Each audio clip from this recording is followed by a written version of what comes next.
This human embodiment contains within it all of the holy places that are externally symbolized, and that human beings who have not turned around in consciousness fight and war over protecting the landscape external from being overcome by the infidels, by the enemies, but neglect to nourish, support the sacred pilgrimage sites internal, and to not protect them from the quote-unquote invaders, but rather to bring all of the parts into alignment and nourish them and transform them by inviting them all to make this journey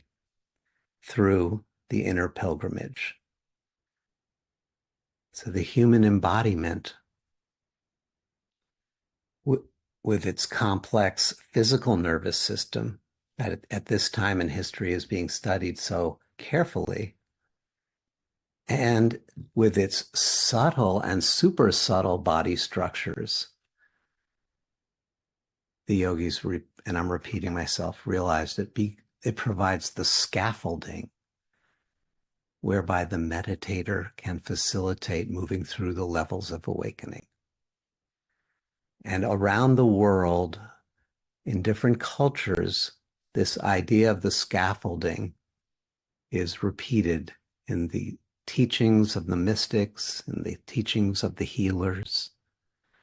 It's in the Old Testament with the story of Jacob's ladder. You probably have heard of that. I think it's a popular folk song, gospel song. When Jacob slept, he dreamt of the angels ascending and descending the ladder, going up and down. And when he woke up, he said, God was in this place and I did not know it.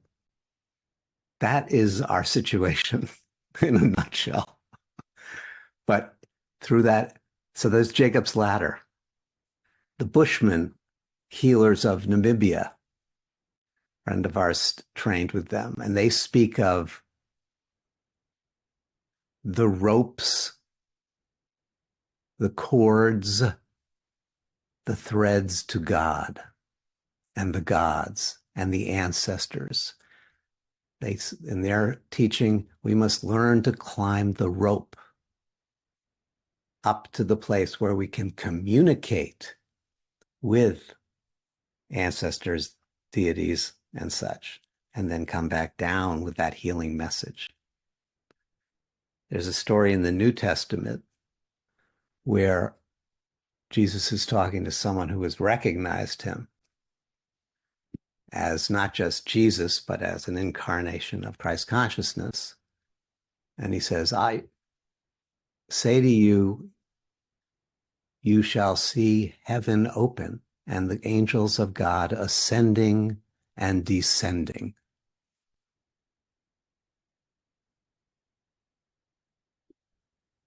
In the Bhagavad Gita, we read, offering the upward and downward breath as Vishnu's esoteric stance, the yogi attains the holy trance, samadhi. That's the unitive experience, finding swift advance. And so what the yogis recognized, not just as a philosophy, but as a practice, was that we can serve the world through our sadhana by moving the center of identity through the levels and transforming their own psychophysical embodiment. The yogis realize they become, and you and I can become, vessels of the radiance, agents of the radiance in our life situation.